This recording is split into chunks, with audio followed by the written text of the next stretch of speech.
Hi there, this is Lulu, and welcome to another episode of Mission I Am Youth. Today, we're going to be talking about cutting. Cutting is injuring yourself. It's self-injury with the intention of cutting your skin and bleeding. You're probably wondering why in the world would anybody do that?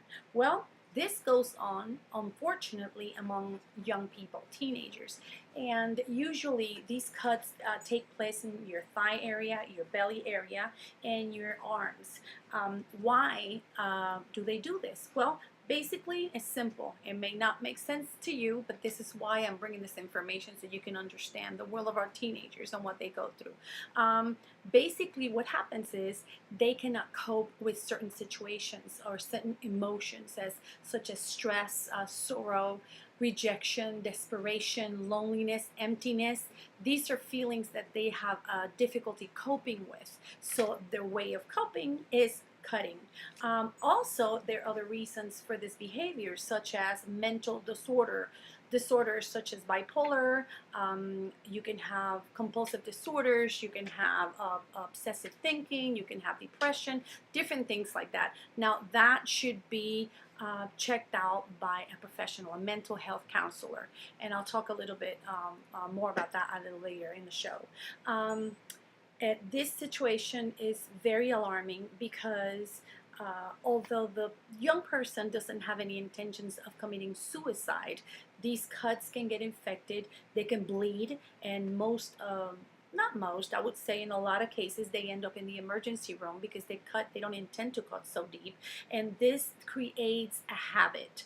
Why does it create a habit? Because in their head, they associate the stress, the situation that they can cope with, the desperation, with cutting. When they start marrying those two together, there's an association. Now, every time they feel these emotions, they think cutting.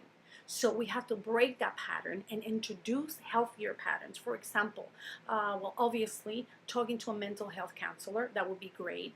Accountability, having somebody that you can call, that you can talk instead of cutting. You can call a friend. Hey, I feel this and I feel that. And another thing is try to pay close attention to what it is that you feel before you cut, and write it down on a piece of paper. Write a song about it.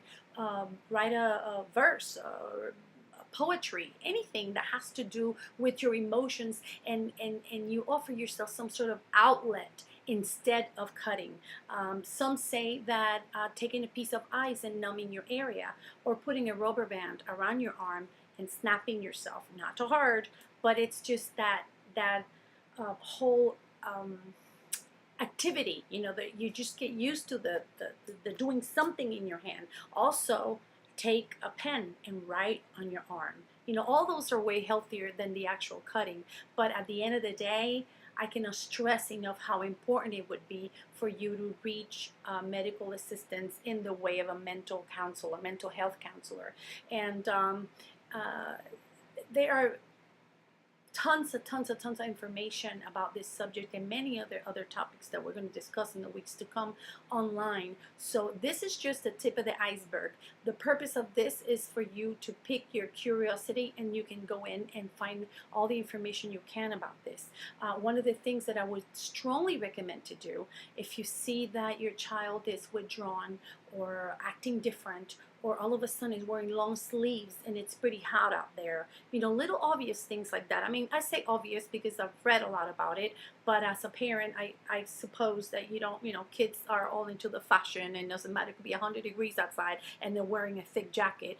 But nevertheless, try to start picking up on those little pebbles or little nuggets of tips when you see your child going to school or coming home. If you see that he's acting out of the ordinary, just different, try to, another thing, try not to freak out. Do not blow a gasket. Do not judge. That is the worst thing you can do. They're already dealing with stress. They're already dealing with issues about coping. They cannot deal.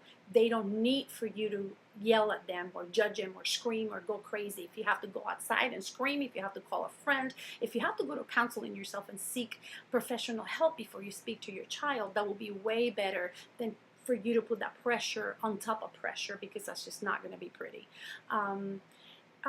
I hope that this has helped a little bit at least.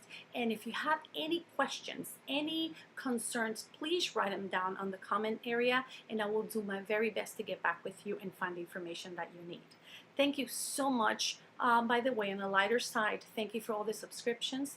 Thank you for all the amazing feedback, and I'm glad that I decided to do this because it's going to be help not only for you young people, but for parents and anybody that has to do with teenagers. Thank you so much for your time. Until next week, peace.